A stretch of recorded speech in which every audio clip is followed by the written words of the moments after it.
the introductory this week since it's your week? Yeah, dude, it's my week. Hey, you've got the new blueberry pomegranate bubbly. Yeah, I had to try it, dude. Had to try it. I like it, man. I'm gonna rank it third. So I've got Mm. a green apple first, a raspberry second, and I'll go blueberry pomegranate for third.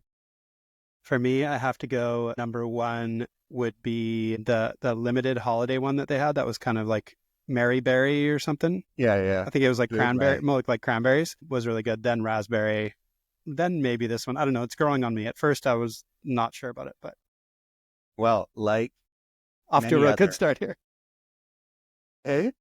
Off to a real good start. Straight to the key points.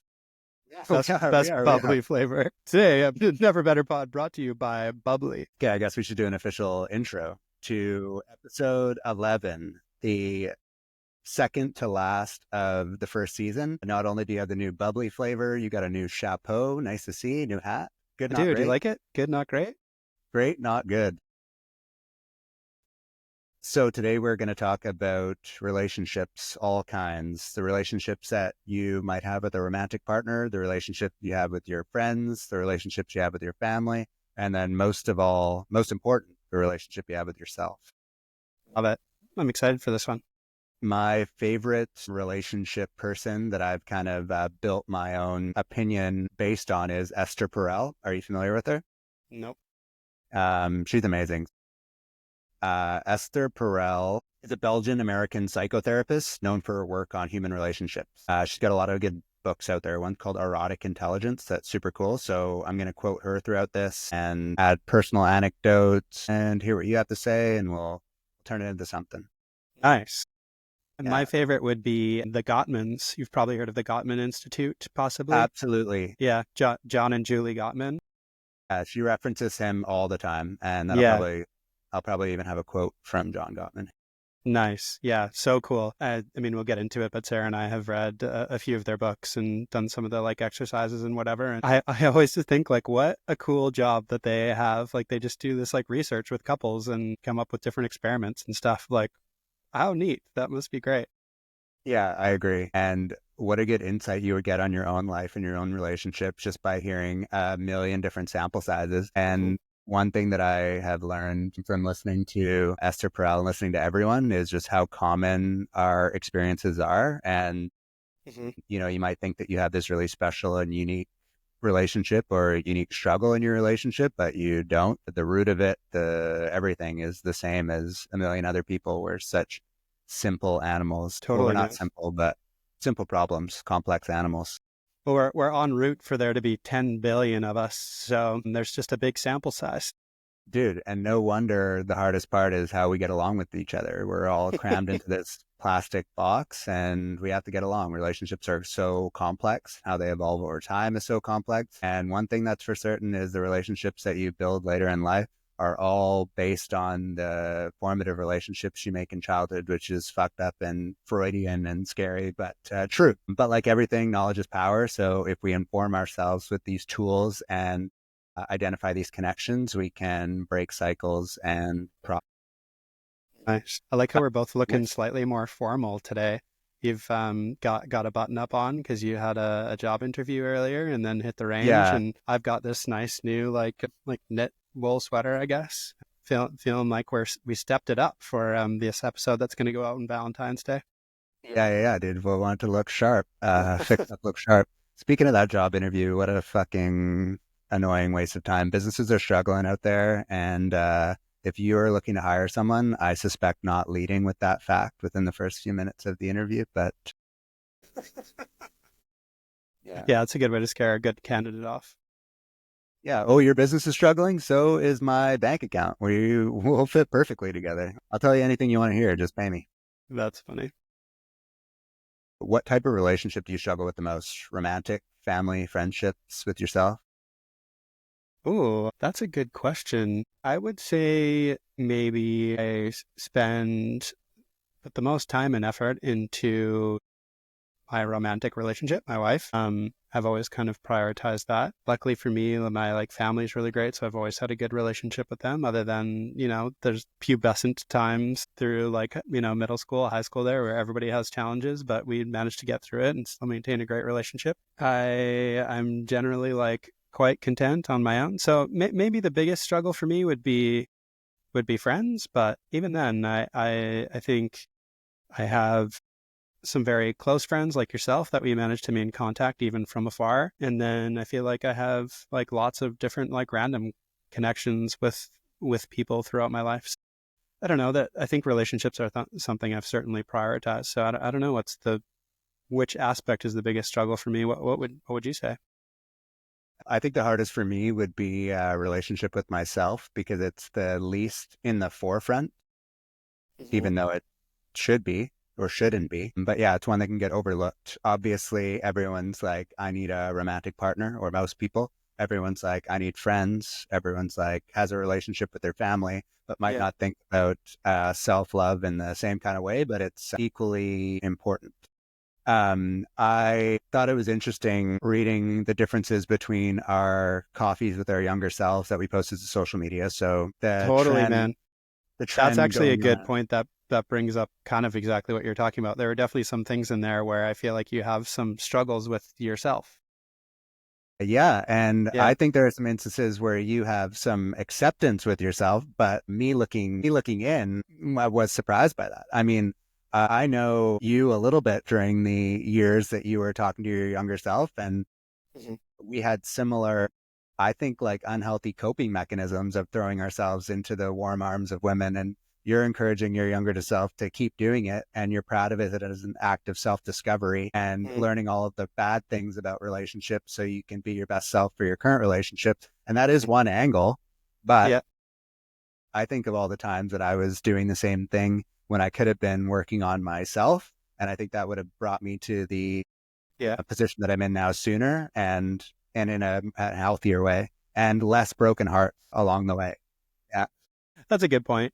I mean, I Yeah. think even through most of those times, we both did approach romantic relationships differently. And also, I was specifically referring to like one point in my life, which said was myself at 20, which was before we had met. So it was kind of, I was very much thinking about this one specific time when I was like, having a bit of trouble at university or whatever, wasn't really sure what I wanted to do just before I kind of went tree planting and then moved to Victoria. So I was kind of thinking about a very specific time. That response probably would have been slightly different if it was, 23 instead of 20 or something.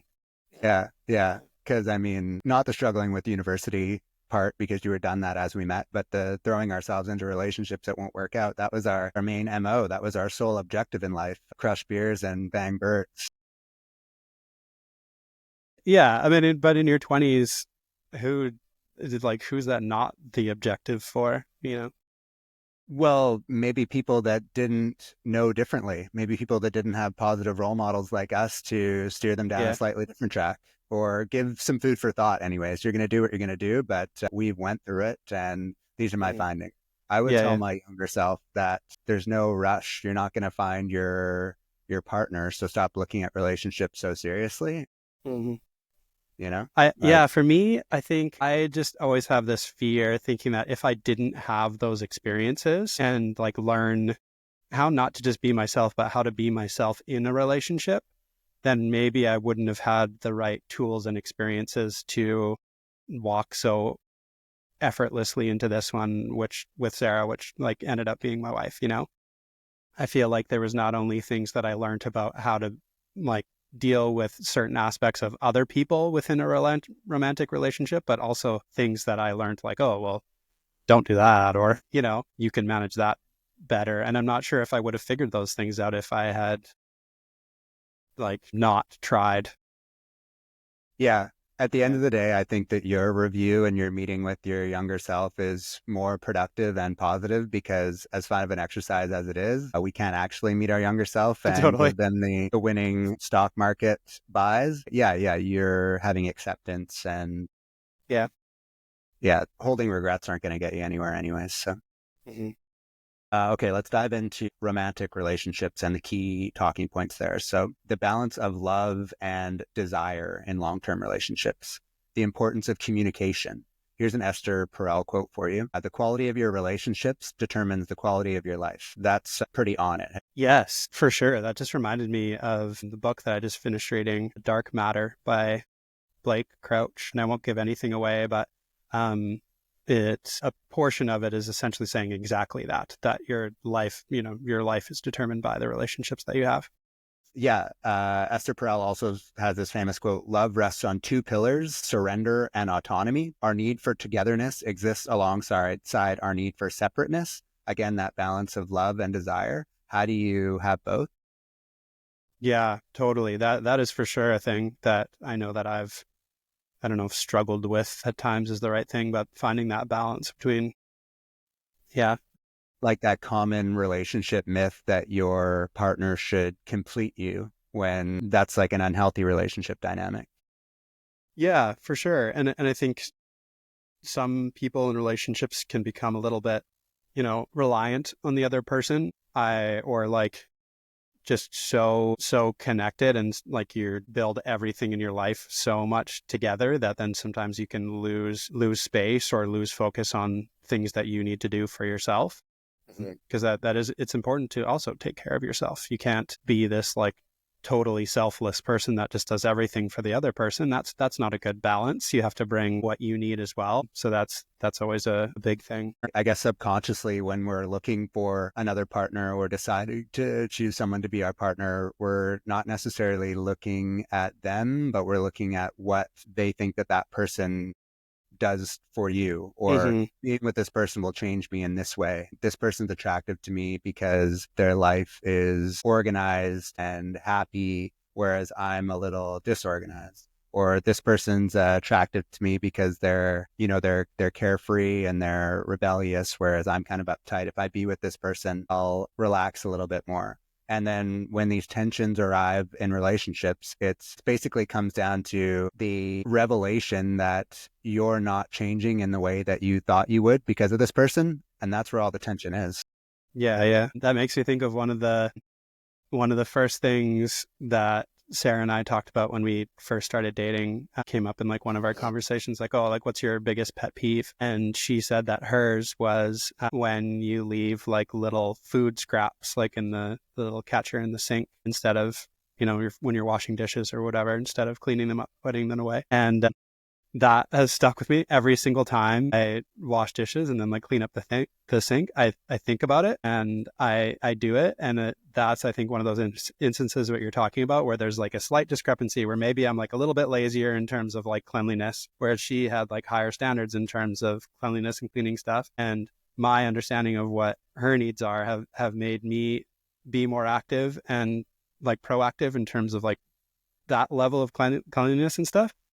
And, and then that makes me feel better about myself. Like she was the motivation to make me be a better person and improve in that aspect of my life. So I always thought it was cool.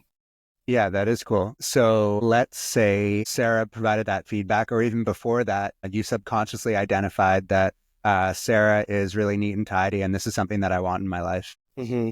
And then you start dating, she provides that feedback about cleaning up, and then you don't take the feedback. You can't clean up that thing in the sink or whatever. You can't make the change. Then Mm-hmm. tensions arrive and you think Sarah's nagging me, Sarah's on my case about this cleaning thing. But really, that's what you wanted. You let yourself down. Yes, You totally. weren't able to self actualize why you wanted that person in the first place. Yeah, yeah, for sure. One of the things for me that I always was frustrated with is I just never really felt a desire or like enjoyed cooking very much, Yeah. as you know from our time spent together. But I think whenever we've been on trips and stuff, you've always ended up doing the cooking because you enjoy it Yeah. and you definitely have a skill for it. Whereas for me, I didn't enjoy it. There was nothing like interesting to me about it. Yeah, just wasn't interested, but always wanted to be better. I was like, I should eat better food. There's a reason to like enjoy this. And once Sarah and I started living together and I started cooking more and cooking for the both of us, I started to find some joy in cooking and, seeking out new recipes and trying to be a little bit more adventurous in terms of what I'm making in the kitchen instead of just like being boring and doing something that's easy. Because a lot of the time I just care about fueling myself. I don't necessarily care what it is. Mm-hmm. And that gave me now like an added confidence in the kitchen where I do enjoy it. And there's still times when I don't really feel like it. I think everybody sometimes doesn't really feel like they had a long day, like schlepping away, making a big meal in the kitchen. But it's nice that it's given me a newfound kind of joy in it. Yeah. And a motivation, which is cool. So yeah, that's exactly what you're saying. I saw an opportunity to improve myself because of the expectations of the person I was in a relationship with. And I stepped up to that when in previous relationships, I'm sure that that desire was maybe still there, but it never followed through. And that was like the big difference maker between a successful relationship and one that wasn't. Yeah, totally. So I think that the key takeaway from how we can use this information for good or put it into use is in analyzing conflict. So when those situations come to a head and you're in conflict in a relationship, thinking about your triggers, thinking what brought you to that point. And maybe it's, well, I thought I wanted this person so I could live a cleaner life, but turns out I am an innately lazy shit. So that resistance, my fault, is why this tension's arising. Yeah. Most people aren't looking for another person. They're looking for another version of themselves. Esther Perel. Mm. So I hear that. I feel that. Totally. I mean, I know, again, this, I think every time I talk, it's just going to end up me telling stories about Sarah and I, but That's what this is all about. yeah, it definitely has made it easier. Like we always laugh about whenever we're trying to make a decision, oh, do we do this or we do that? We always just want to do the same thing. For the most part, which just makes life so much easier. Again, this leads to less conflict if you are generally into doing the same thing. So I told Layla yesterday that we're going on a 3-month cannabis break though, and I caused a bit of conflict. Well, that's tough because if you want to do that, it would be really challenging for you if you didn't have somebody to do it with, especially they're like living together and she's still, that would be really, really hard. It's funny, actually, I suspected that might be the case because of our For You page on TikTok. I kept seeing things coming up about people taking cannabis breaks. And I was like, I wonder if Anthony will take one.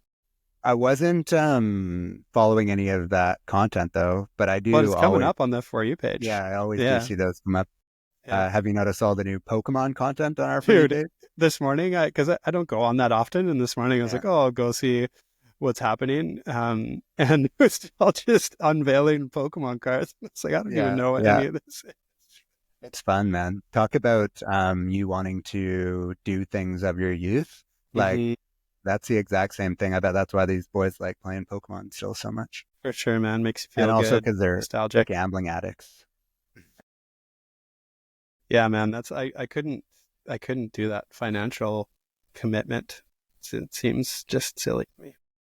What's the number one thing you've learned from all of your previous relationships? That is tough because there's so many different things. There's different things that I've learned from each one.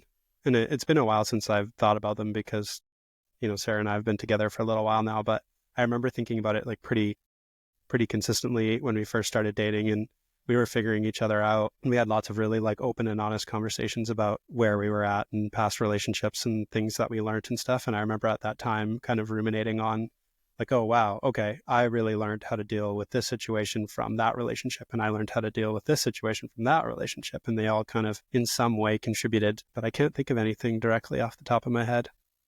How about you? Yeah, knowing who the wrong people were. That's all I have at the tip of my tongue right now. For me, the one thing that did pop into my mind was how abusing alcohol can lead to lots of unnecessary conflict. Dude. Just being absolutely wasted out somewhere and total misunderstanding, whatever, just leads to stupid arguments, being hungover and not thinking properly, having stupid arguments. The one time Sarah and I have ever gotten into a sort of half-hearted argument was when we were both hammered. So it's yeah.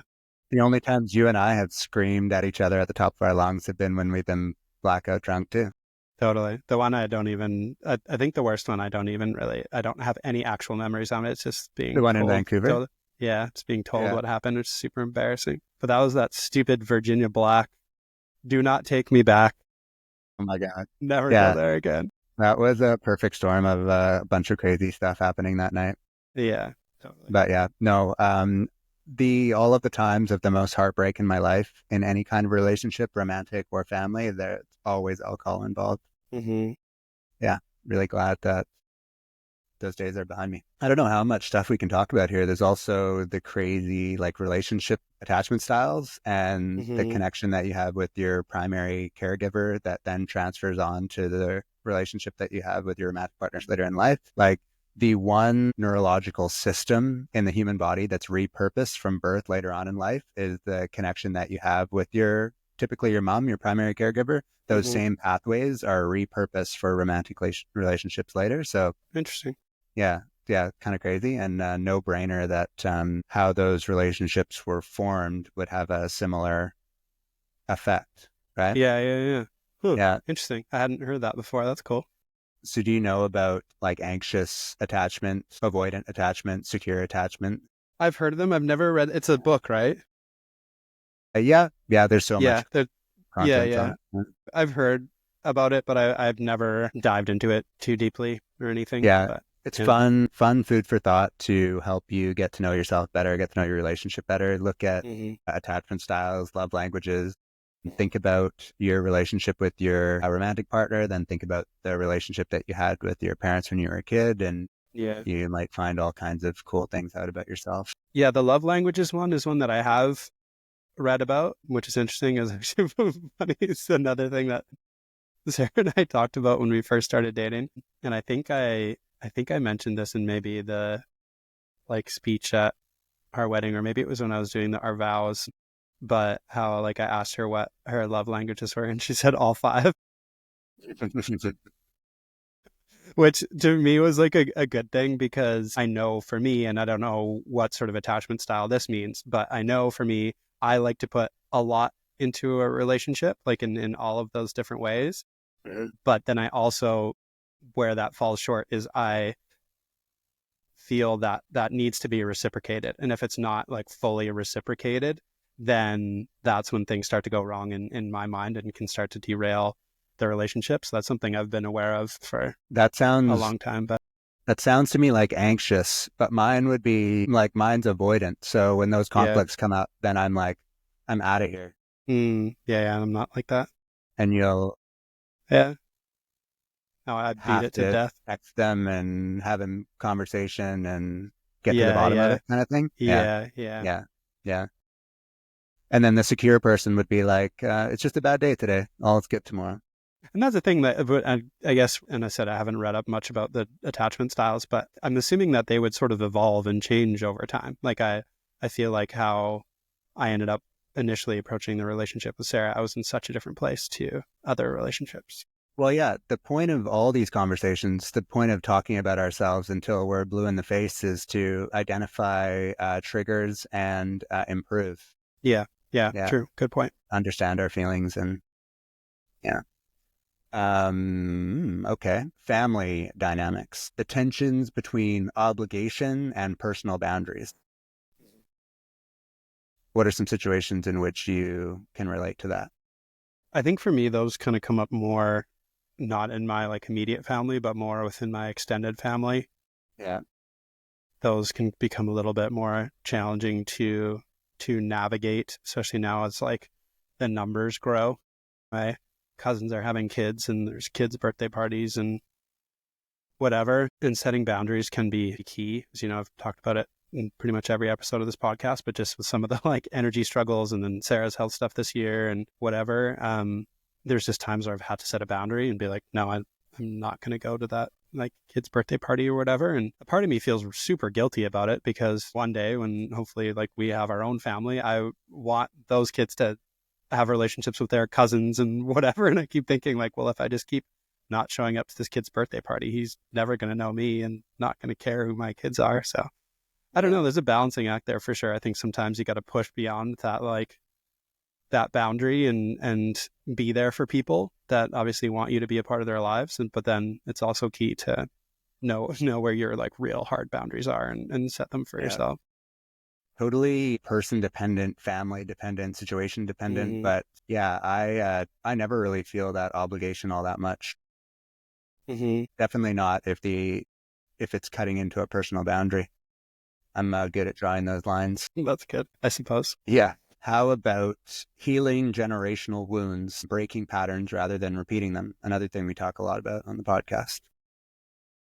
Yeah, this And is to an me, interesting that one would, that I'm assuming oh, would feel a little bit different like once you have your own kids too, right? Like I feel like at that point you hear it, you see it in it's like stories and movies and you hear people say it, but how you can then like you end up parenting like your parents did and maybe like passing on some of that stuff. So yeah, I don't know. Sorry, you were going to say something.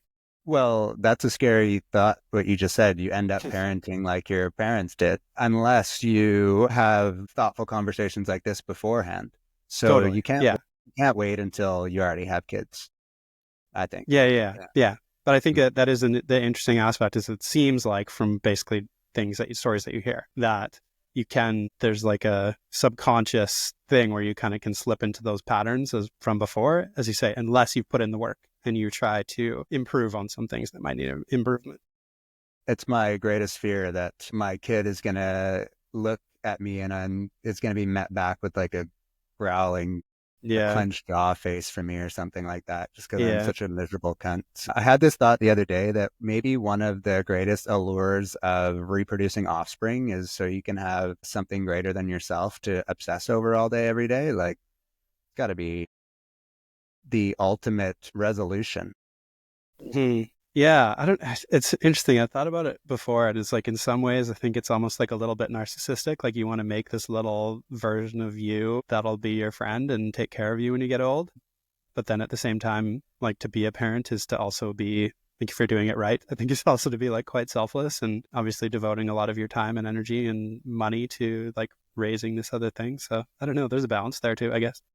Yeah, I'm so sick of dealing with this baby. I am ready to move on to another one that I can be, like, yeah.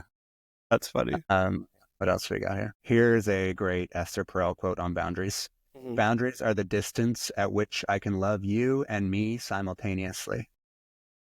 Boom. That's really, That makes a lot of sense. yeah. Family dynamics are like invisible forces that pull us in certain directions. The challenge is to recognize them and choose consciously. Not everything that is faced can be changed, but nothing can be changed until it is faced. That's actually James Baldwin, as referenced by Esther Perel. Mm. Cool.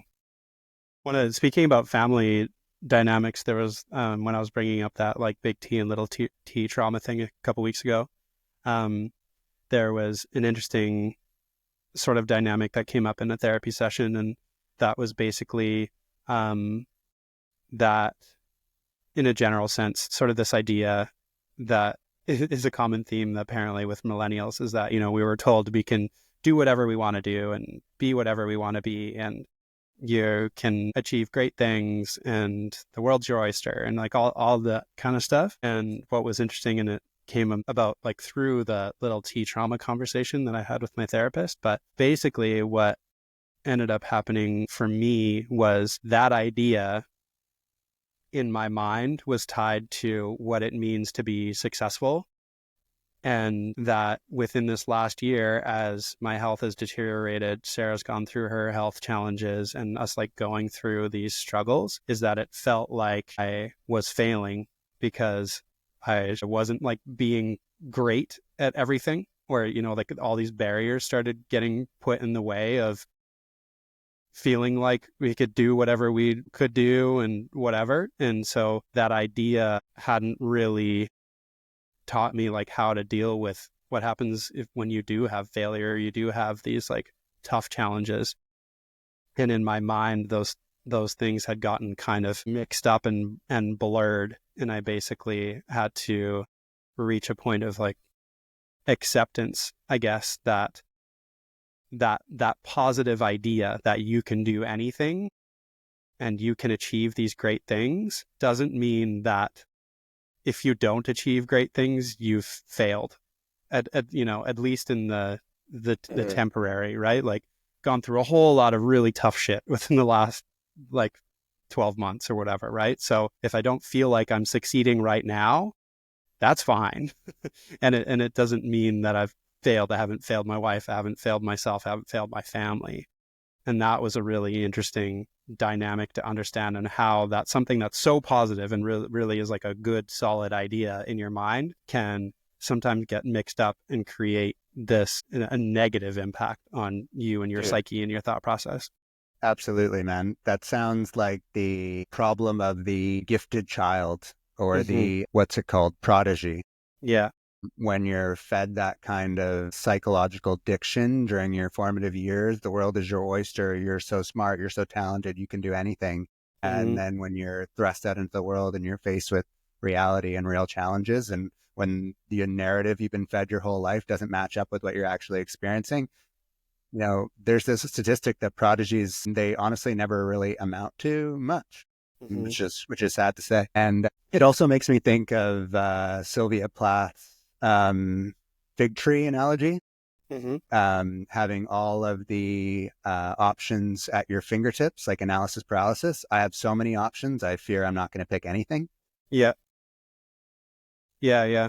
The world is your oyster. You can do anything. You can achieve greatness. Well, without any focus like that, I don't know.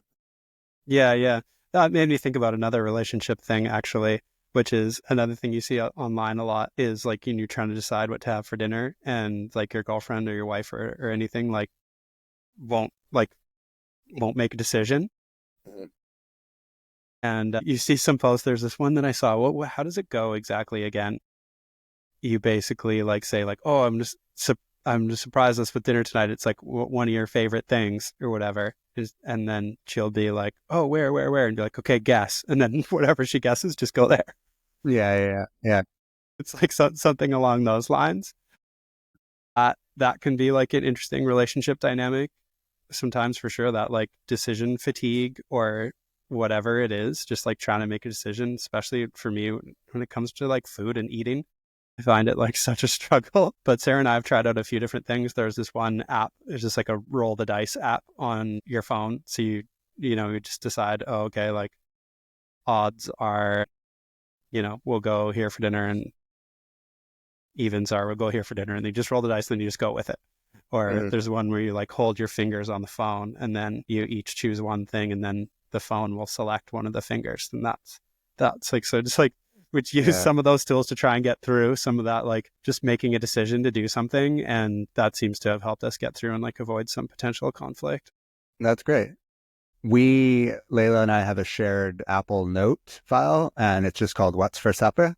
Mm. And like I'll prompt her in there to reply, and 9 times out of 10, she'll just say popcorn. Yeah. So girl it's a girl dinner. super, super effective process. Hashtag girl dinner. Yeah, that's funny. Yes.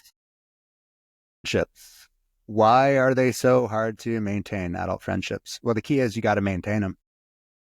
Totally. I feel like this is a thing where, like, speaking about like this podcast is about mental health and like really essentially about men's mental health.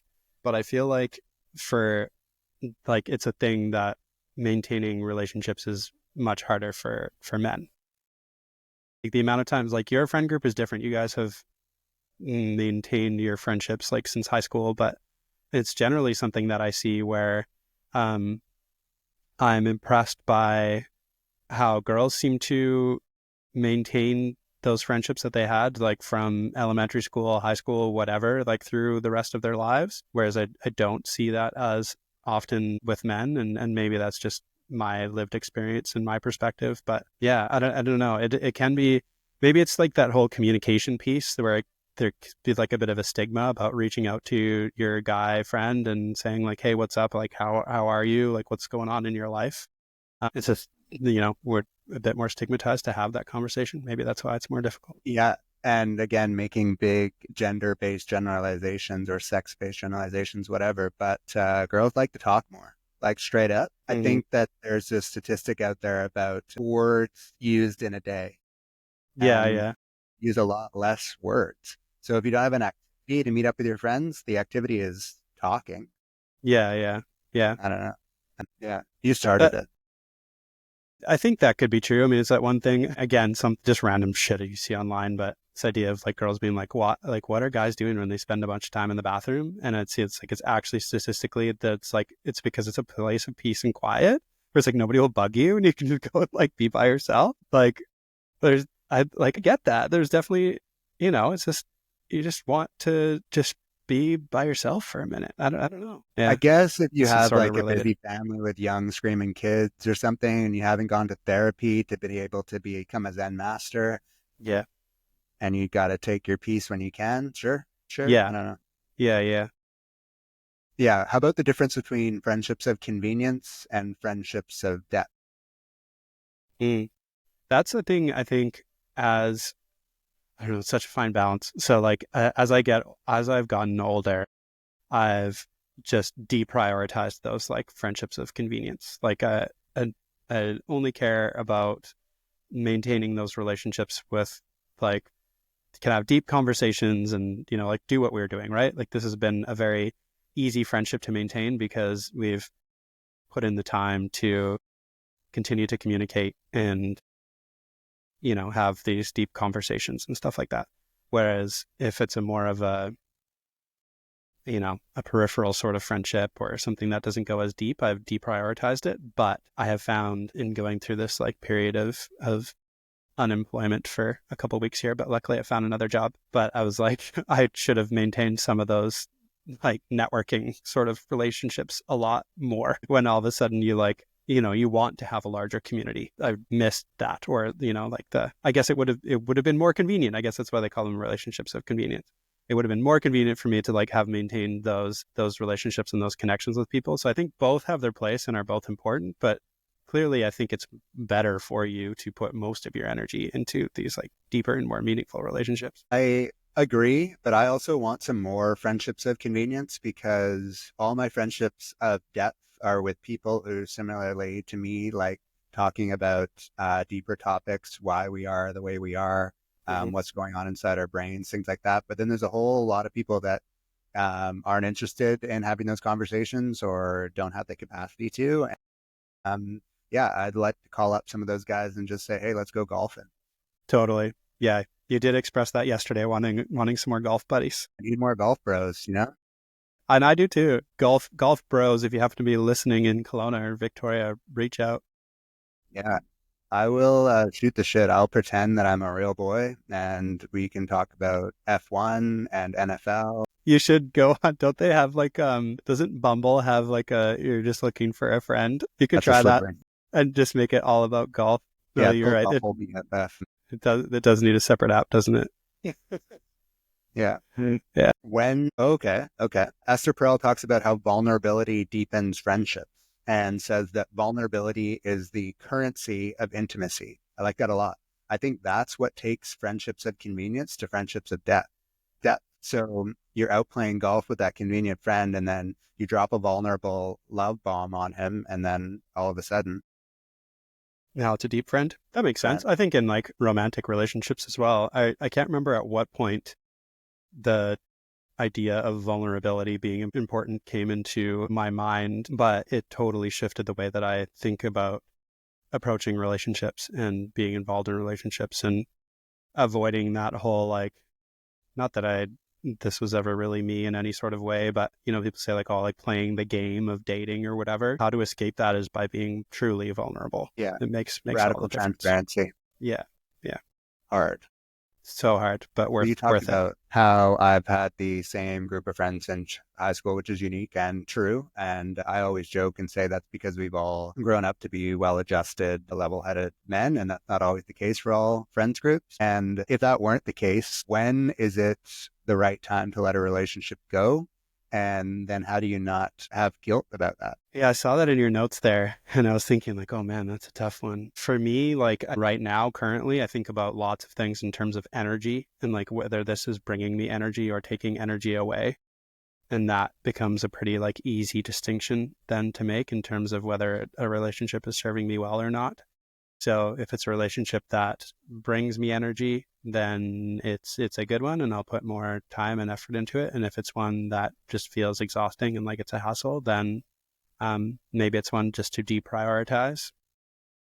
But Yeah, yeah, that that's can be well said. tough. Yeah. I I think agree. it's like knowing your values and being true to your values as well. Something that's like been a pretty regular theme with me going to therapy is like just trying to do things and live my life in a way that's aligned with my values, or else if you're not, then that starts to create like stresses and things for you. So if somebody's not aligning with your values, like as we've talked about, sometimes on the pod, obviously our values in terms of like how we treat and talk about women, that sometimes has definitely put a wedge between me and other people, like men that I've had friendships with. It's just like the way that they talk about women or the way that they treat women, I just don't want to be involved with. So that's just led to us like growing apart. And in which case I don't feel guilty about that at all, because they should be better.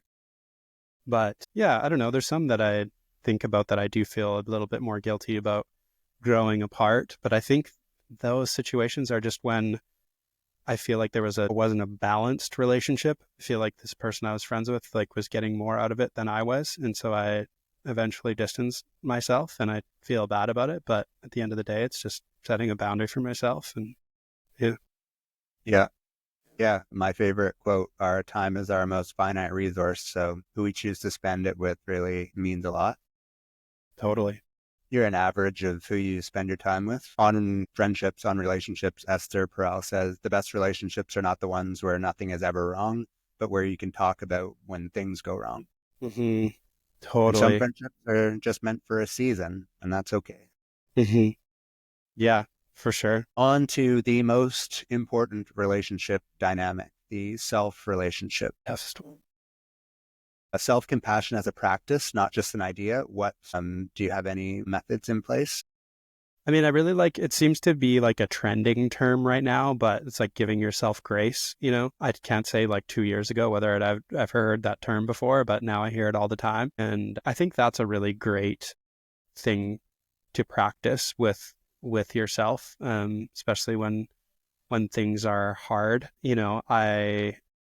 I went to therapy on what was that, like Saturday or something, and I was kind of talking about how um, I felt like I'd taken a bit of a step back health wise and was struggling a bit more with my energy levels and just the like pain that I have related to it and all that kind of stuff. And then I was talking about like all the things that I had done in the last like couple of weeks, like going out to the island and visiting you and playing golf and the travel days and job interviews and getting a job and whatever. And my therapist was like, "What the fuck are you talking about? Like, just listen to all the things that you just said that you did. Like, you're doing so great. Like you could have easily been totally demoralized and sat around playing video games for 3 weeks instead of looking for another job. But you like went on a little trip. You got your resume out there for a bunch of places, did a couple interviews and got a job. Like that's insane. Like really, really good. So you should like give yourself some grace and be like, no, I actually did really well considering. And that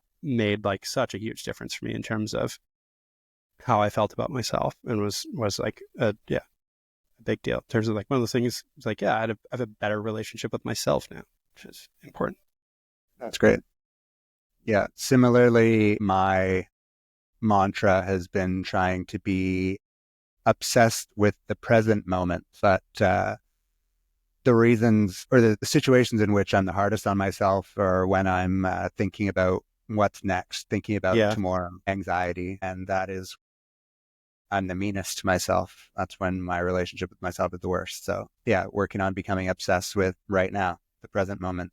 totally, man. I think that connects to that little snippet that I had in my having coffee with your younger self thing. Is that like if you're try and like reframe that in terms of if you're feeling a little bit like lost or like in terms of what direction to head next or like what you want to do, but you have an idea of like what you want your life to look like, take that or try and spin that as being a positive of you don't want to settle. You want better. And yes, trying to get there is the hard part, but I think step one is knowing like, no, I expect more of myself and what my future holds, and I'm going to go out and get it, But it can be hard. Yeah. Big time. Self-perception influences all of your relationships. So that harmful self-talk, who knows what that's doing to transfer into your other relationships and cause unnecessary conflict. Totally, man. You got to have a good relationship with yourself first before you can be good for the people around you. Yeah. How about the danger of over-reliance on external validation? Mm, yeah, that's a big one. Yeah. The importance of solitude. Esther Perel says the ability to be alone is the ability to be with yourself. And that's the foundation of every other relationship. Mm-hmm. Self-compassion as a practice, not just an idea. So that's when we go into like actually putting a routine in place. That's not just the abstract concept of me trying to be obsessed with the present moment. That's me writing like affirmations on the window of my bathroom or the mirror of my bathroom that say, you are strong, you are beautiful, you are, something like that. Yeah, yeah, yeah. That's like yeah, very, very specific examples. But yeah, I think that like self-loving practice is a good thing. I mean, I think that for you, what you did today when you're like, oh, I'm upset, I'm going to go to the driving range. That was a self-love practice. You knew that you would feel better having done it, so you did it. Yeah. Also, all last night I was working on my backswing and rotation in the basement, but without the ability to be able to make contact. So I was feeling like, oh yeah, this is it. This is the swing, man. I'm gonna fucking flush these. But like I couldn't see it for myself, so I had to go, and it was a lot better for sure. It was a Yeah. lot better. But yeah, we'll get there. We will know we have succeeded when we both have at-home golf simulators, and we no longer need to worry about that. We can just hit the sim. Yeah. Well, I'm gonna make that happen with my next apartment. Like it'll be mandatory when Yeah, we're yeah. apartment hunting. It'll just have to be able to swing my driver. Yeah, yeah, yeah. The key is the ceiling height for sure. Yeah. That's fun. I was doing some research on outdoor launch monitors for the small little outdoor area here, but Yeah. you need more space Yeah, you gotta have, what because is the it outdoor like? ones use a It's like, camera to watch the yeah, flames, not just the contacts. yeah, yeah. I know. I was looking at that too. I could easily do that in the backyard here, but my big thing for me is like, well, if the weather's nice enough to be outside, then I will just go to the range because there's a range right there. But I guess there's like a financial consideration to that. And really, what I was trying to solve was the what do I do in winter problem. Well, I want to go and hit a small bucket every single day, but I can't afford it. Yeah, yeah, yeah. So that's what I'm saying. That's like the affordable piece, but then the like, what do I do in winter piece? Where because like right now it's like -20, so even if I had an undercover outdoor space to go and hit some golf balls, I would not be doing it. I want to open a driving range so badly.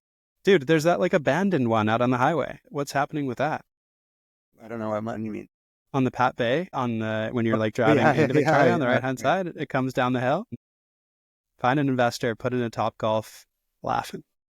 I thought that even just amongst friends, we could do a cheap version that would also be super fun and cool, just using C-can storage containers and yeah, just making better targets or Mm-hmm. even maybe even having launch monitors. So then a really Yeah. cheap setup and a patch of grass, but launch monitors and then Mm-hmm. memberships. Yeah. Dude, the place that I go is like not well kept as you've seen, Mm-hmm. and it is fully packed every single day, even in the snow. Totally. I wonder what the margins are though. How would you What the pay? margins are? Yeah, like how would you Dude, I think it's got to be an amazing business model. actually a good person? I know a guy here who used to run a driving range here. I could get some more information from him in terms of like whether it's actually a reasonable thing to Yeah, consider or not. yeah. I bet they make like 2 grand an hour. Yeah, that'd be crazy. Yeah, how much was it for a bucket of balls? $15 or something? $15 for a large bucket, yeah. And then let's say there's 20 people. Yeah, maybe.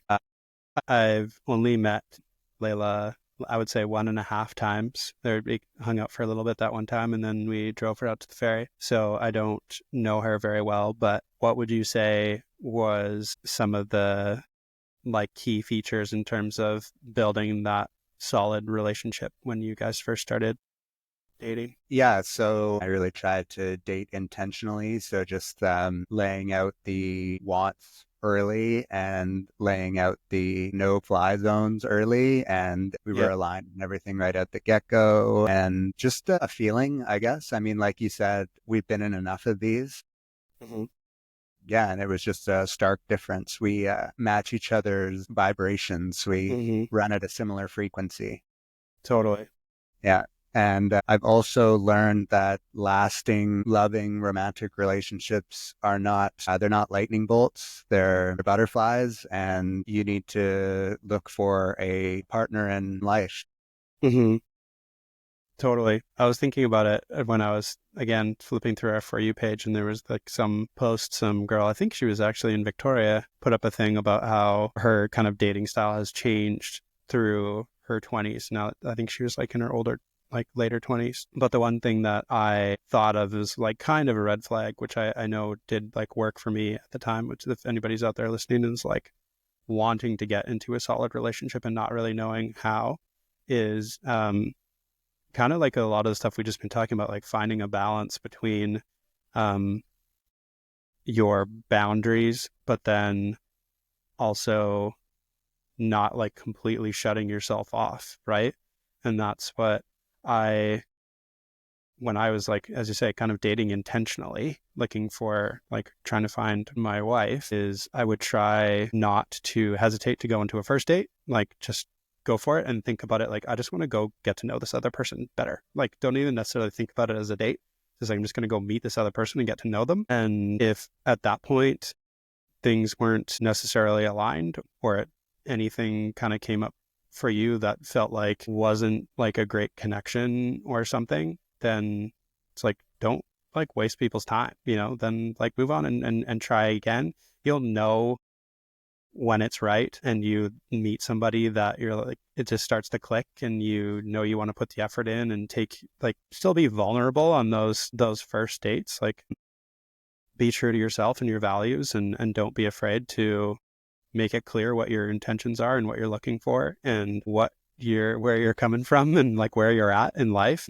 I think for me and Sarah, that made the biggest difference. Is in terms of timing, we were very much aligned. We had both just come out of like longer, more serious relationships, like around a year before, and then had like taken some time, and but we were both like very intentionally looking for something serious and long term. And we were very open and honest about the struggles that we had had in past relationships, and the things that we had been through and the things that we had learned. And she was very open about, going to therapy, and it's like really like, detailed stuff about past relationships. And I, had come out of a relationship where I had been engaged before, and that I know was like a red flag for a lot of people, but I was very open and honest about, where I felt that went wrong and what happened and why I made the decisions I did. And as hard as that was, it immediately just like created a comfortability and a safety between us that we could continue to be vulnerable and just like take those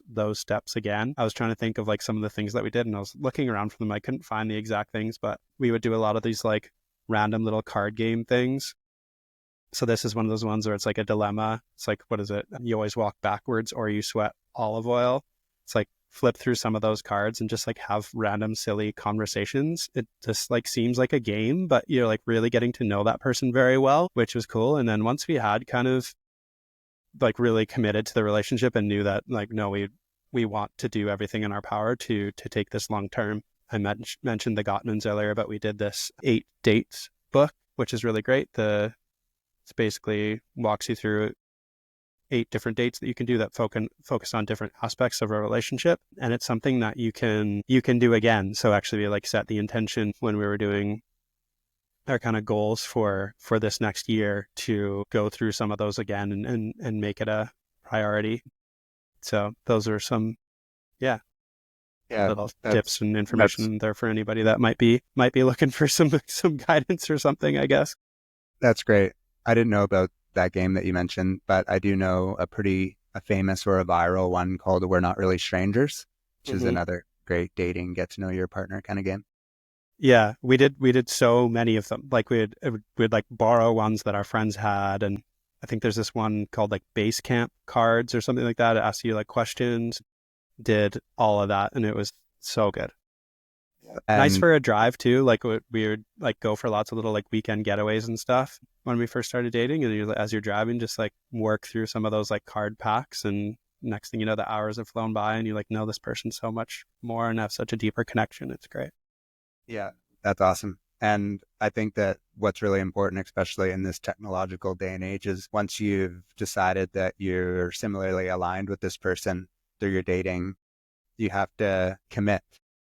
Hmm. I think I used to call it settling, but it's really just committing. It's really just committing. Yeah, I guess settling has a different connotation to it, but yeah, when people say Yeah. settle Yeah. down, it's like no, you're just committing. You're not settling for anything. You're committing. And yeah, I think that's really powerful Mhm. Totally. in this world of attention deficit and options everywhere. Yeah. Committing, being committed. For sure.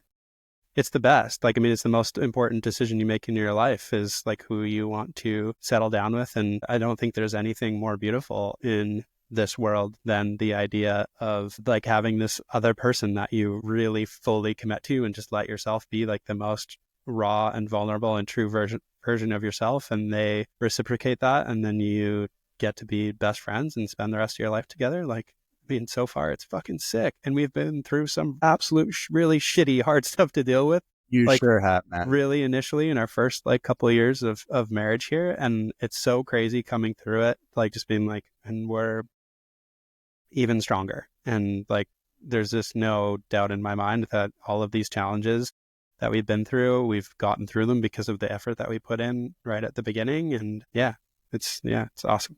It is awesome. I couldn't agree more. Based on how you just described that with like Pepe Le Pew hard eyes and the trickling body, though, I do think that it doesn't always need to be rainbows and butterflies Yeah, it's definitely and not always. romanticism. Like not even always, but like when you're picturing this partnership in your mind, if you haven't found that person yet, a lasting and loving and committed partnership, it might feel more muted and everyday than this big Totally. Hallmark Yeah. explosion, you Yeah, know? yeah, of course. Yeah. I mean, like poor Sarah, she just got back from Mexico last week and she's so sick right now. Like woke up in the middle of the night to 3:30 a.m. on Monday with like horrible fever and whatever. I mean, it's like obviously we haven't had like the greatest last couple of days, but like I feel it feels so great to be able to be here and take care of her and help her feel better. And I know that she appreciates it and vocalizes that she appreciates it. And yeah, not every day is going to be honeymooning in Portugal. There'll be some days when No, you're dude, sick at home exactly. with a fever. And it's just nice to have that person on all of those days.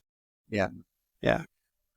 I hadn't enjoyed our last two episodes so much, and I felt like we deviated from vulnerability and deviated from, having mental health as the overarching theme.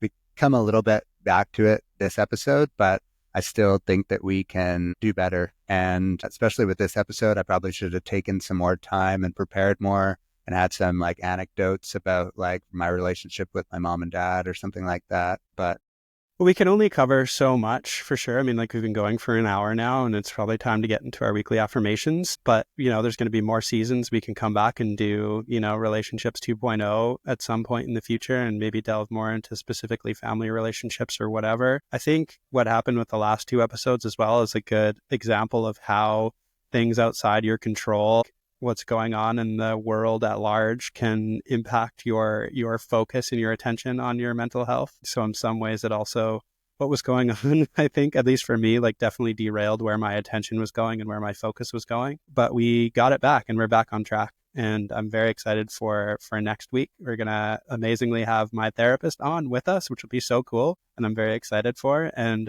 hopefully give us a little bit of credibility and legitimacy instead of just two random idiots talking about whatever we talk about. yeah, that's awesome. Well, something that I really wanted to squeeze into this episode, ADHD limerence or autism limerence. I'll either ask your therapist about it in next week's episode, or we'll have a whole episode just on ADHD alone. But it's Mhm. really relevant to obviously mental health and relationships. And it's a super scary concept of basically putting someone on a pedestal and really spiraling in your mind, building this love and infatuation with them that's like artificial. Mhm. Interesting. Yeah, scary and common. Totally. Yeah. Yeah, yeah, especially in the online dating world. Love bombing.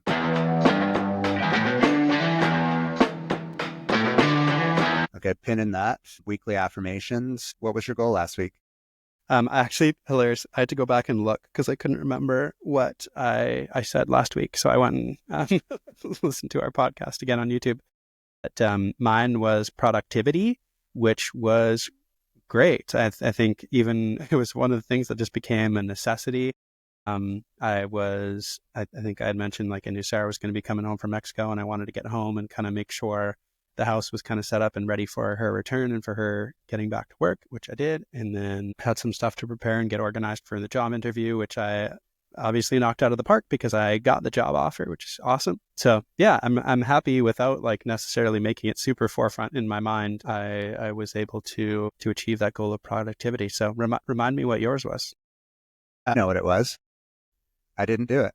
It was set up a more permanent podcast Oh, yeah. recording Yeah. session, but that'll be for season 2, I guess. That's a tough one, man. You've got limited space in there, and it's just clunky to have this stuff around. Yeah, with season 2, we'll have our own offices for season 2 once the things blow up in the off season. Absolutely, dude. Yeah, With all this outrage content going viral on social media.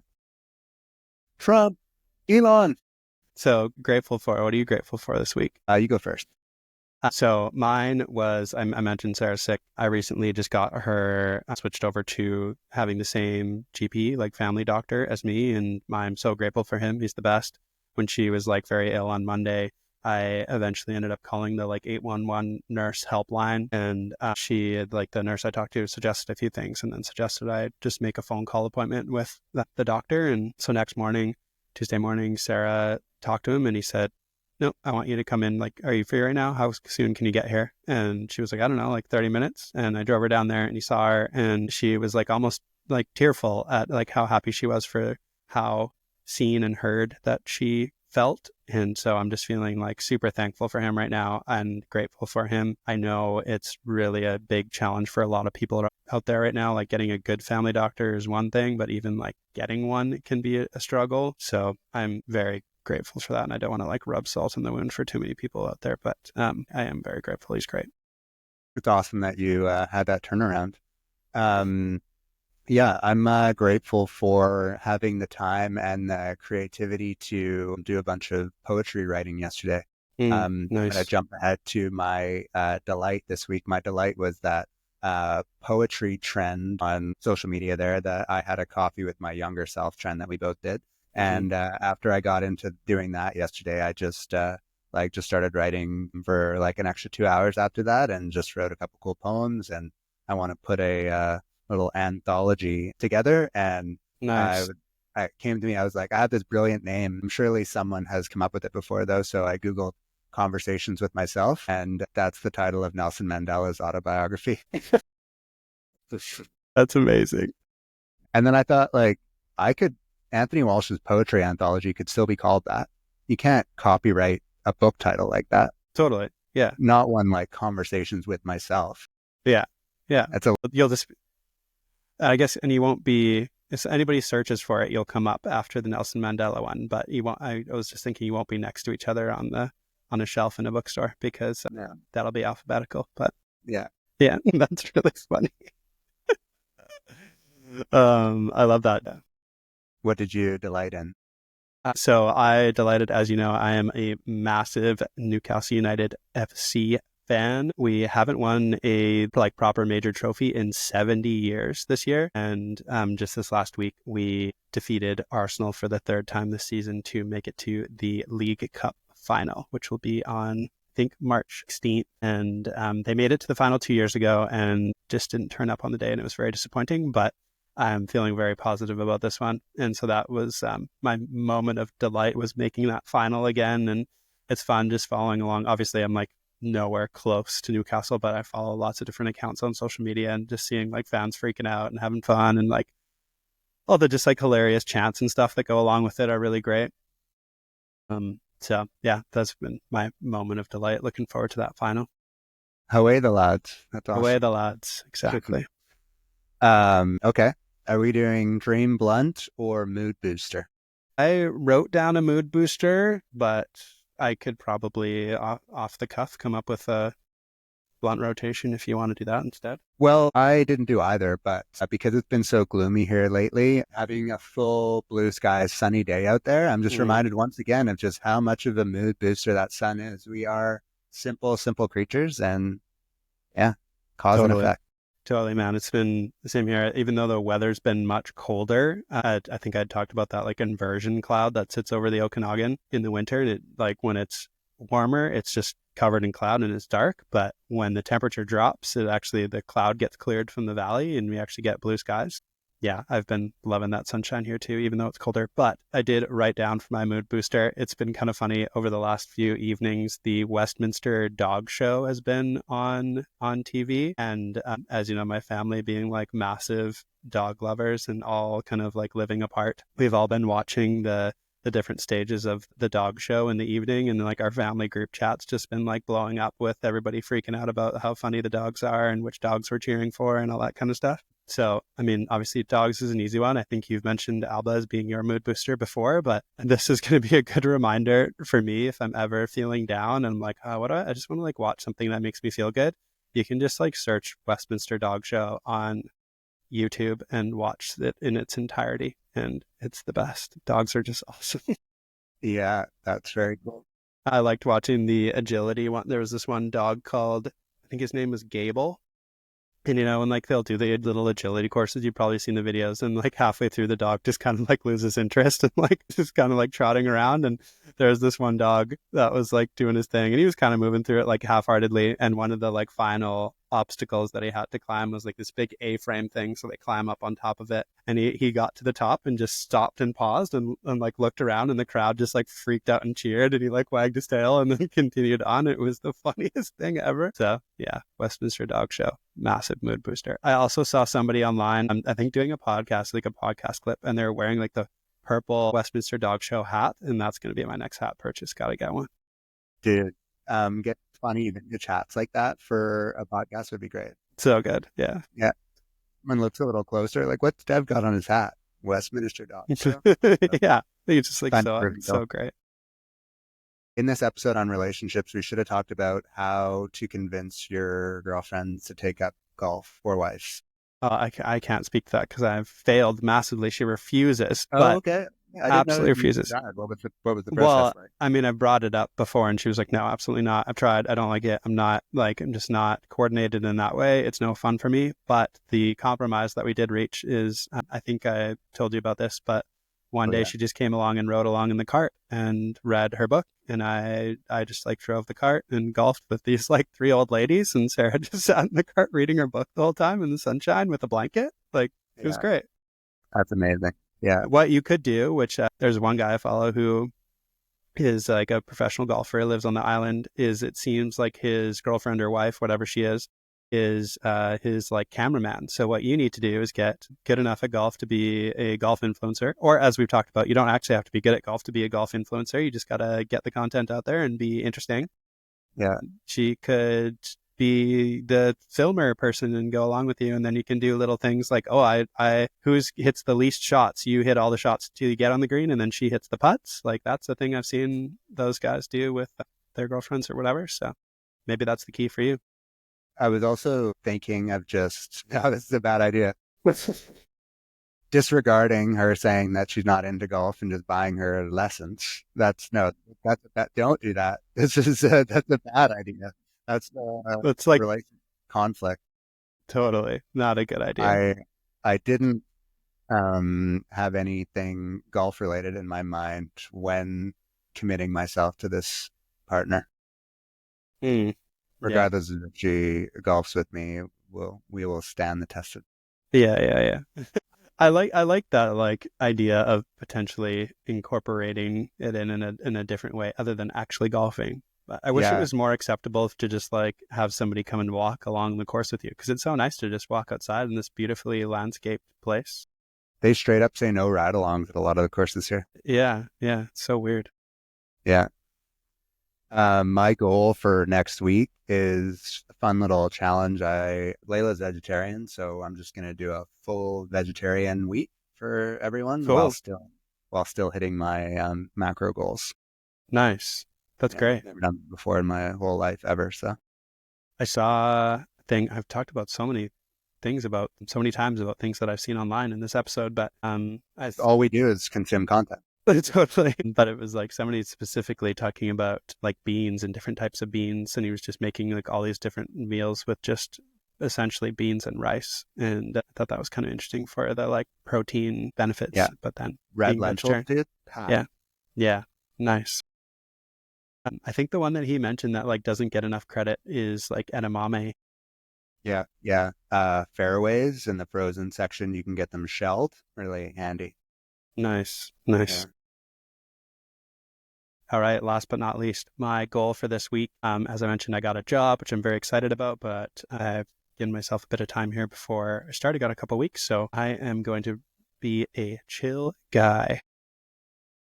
I love that. I'm gonna do whatever I fucking feel like. I do have some stuff that I need to do, but I'm going to very much focus on just like resting, relaxing, doing whatever I feel like. I've already finished like 2 books, and I'm just gonna read and maybe play some like PGA Tour or whatever the video game is called.